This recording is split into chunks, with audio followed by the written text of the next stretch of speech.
Hey Harvestfield, this is Pastor Jonathan Sherrill. I am so glad that you're here today. Let's jump right in.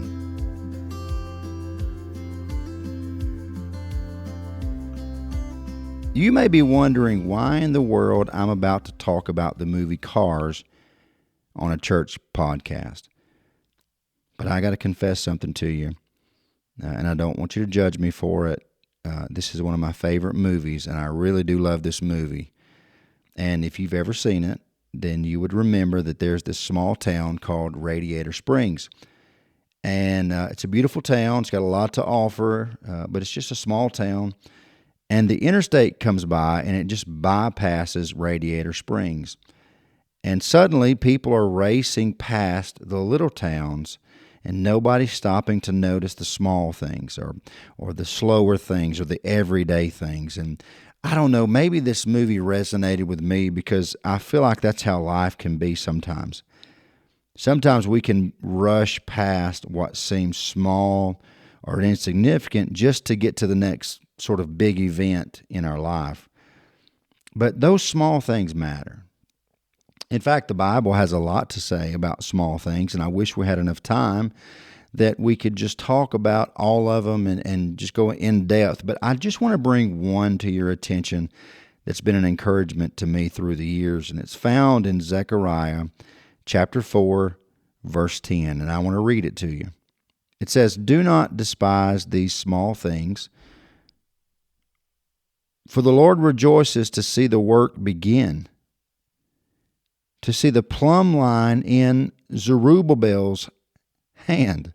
Now, I guess I need to pause here and say that if I'm being honest, Zerubbabel is not an easy name to say. I really struggle with it, and I've practiced it, and I stumble over it, and if I were to mess it up today, I'm asking you to give me some grace, okay? But let me tell you the story just real quick. God's people had come back from exile, and the temple in Jerusalem had been destroyed. Zerubbabel was the one leading the rebuilding project, and it was overwhelming because the temple had once been this beautiful, glorious temple, and now it lay in ruins, and it's overwhelming. It's overwhelming because you think, where do you even start to rebuild this thing? And that's where this verse comes in. God says, don't despise the small beginnings. Don't overlook, don't belittle small beginnings.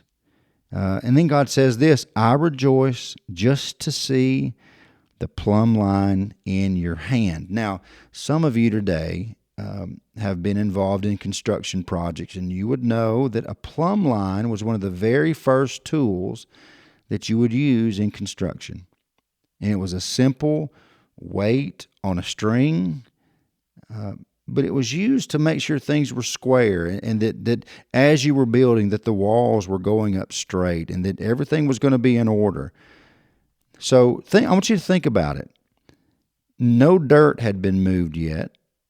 No foundation poured. No roof had been framed. No walls had been painted. And all you've got is a tool in your hand that represents the start, the first step toward the project. And God said, I rejoice when I see that. When I see you pick up the plumb line, God said he rejoices. Here's what it tells me. This is an encouragement to you. I want you to grab a hold of this, that God isn't waiting for the building to be complete to celebrate. He's not waiting for the final project. God rejoices in the beginning. Now, for us, a lot of times if we can't get to especially in the generation we live in now with, we call it a microwave generation. If I can't get to the end result in a limited amount of time, then I'm not willing to go through the process of learning and doing the little things, right? I mean, you've got television shows where everything's fine, a problem develops, and then it is solved within, 30 minutes? And our attention span is so little, and it's sort of crept into the way that we view things, that if I can't see the final product fast enough, then I'm not even going to start the project. But God says, I rejoice at the beginning. And that's an encouragement. Because if he did this with Zerubbabel, I think it's true in our lives. And maybe for you, maybe you're building something new in your life, or maybe you are rebuilding something that's been neglected, or maybe something that's been destroyed. And I know that at times it can feel big and overwhelming, and the process is slow, and I wish we could just get to the end already. But God says, I rejoice at the start. I rejoice in your small beginnings. If we will just pick up the tool, I haven't done anything really major yet, but when I pick up that plumb line, that's an indication that we're about to start the process of building or rebuilding. And then we begin to take the steps and we move forward. And it may be small, slow steps as we go, but I'm glad that God rejoices and that God is with us even in the beginning stages of what we are trying to do, and even in the small steps. So here's the encouragement for you. Don't despise the small things. Don't overlook the small beginnings. Don't belittle the little steps. Be willing to take them. And I want to talk about a couple of things that maybe you could apply to your life no matter where you are. I think you can apply this to your life. If you're talking about spiritually, be willing to take the small steps spiritually.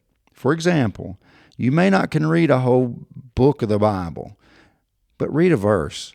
Start small. And I don't want you to feel down or discouraged that you can't read a book of the Bible in one sitting. If you can just sit down and read a verse, that's a small step. And I want to tell you something. God rejoices even in the small steps. You may not feel like you can pray. You may say, I don't know how to pray. I don't know what words to say. But whenever we begin to take those steps, God is rejoicing. Whisper a prayer. Show up to church. It's not, look, how hard is it? You get up, make a schedule, you get up and you go to church. Those are little things and little steps that God rejoices at. And it will show up in your life in major ways, but you have to be willing to do the small things spiritually. What about your professional life and your career?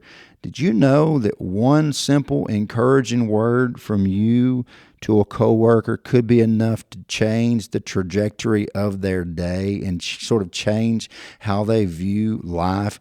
Just one little compliment, one little encouraging word to somebody can make the difference. What if you made the extra call today, or you did that faithful work that may not feel big? It's just that faithful work that is going to be what builds your tomorrow. But you've got to be willing to take those small steps. In your health, just make one better choice. Start and just take one walk. Even if you can't walk far, just do something to improve your health. One habit at a time. How many times have we stopped? We may have been on a great path and a great journey, but we stopped ourselves because we didn't feel like we was making progress as fast as we wanted to, or we wanted to get to the end. And I don't want to have to deal with all the process stuff. I want to start and I want to see the result now.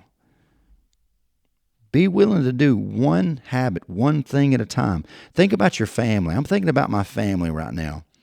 How many times have we looked up and your kids are almost grown and you think, where has the time gone?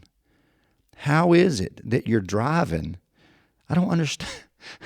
How do we get to this point? It seemed like just yesterday that we were bringing you home from the hospital, and it was just yesterday that you were starting to school, and here you are, you're out of high school, you're in a career, or you're learning to drive, and you look back, and somehow along the way, we can miss the little things that turn out to be the most important things in our life.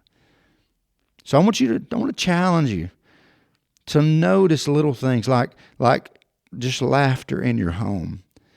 when you're sitting around the table or you're sitting on the couch and you're all together, think about this. This is where I'm at in my life.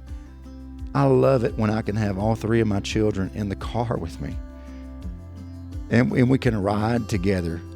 There will come a time that you'll look back and think, man, I wish I had have taken advantage of that and enjoyed the moment that we were in while we were in that moment. I realized that was the best times of my life, but I didn't realize it then because I was so quick to move past the little things to get to the big events that I was missing the small steps.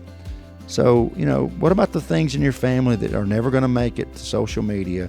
It's just little things in your house, laughter, being there for your kids, hearing them talk about school or their life. Those little things are important, and it probably will not make it to social media, but I promise you, as you get older, you're going to look back and you're going to be thankful that you were there for the small things. Every small step matters. And the Bible teaches us that God rejoices to see the work begin. God rejoices, and it brings him happiness to see the plumb line in your hand. Hey, I'm not there yet. I am nowhere near a finished product. That finished product is not even visible yet. But I want you to know that heaven is already celebrating whenever you begin. When you start. So that's my challenge to you. In whatever area you want to apply it in your life, go ahead and just start. And the Lord gets joy whenever we begin. Take those small steps this week. That's my challenge to you. Don't get discouraged if you're not where you want to be yet. Don't get frustrated if that big moment in your life hasn't arrived. Don't overlook the small things because God rejoices when the work begins, all right? So take that step this week. Do it. I want to thank you for joining me today. If you would like to connect with us and learn more about Harvest Field, there's a link in the description. You can check it out anytime. God bless you. We'll see you next time.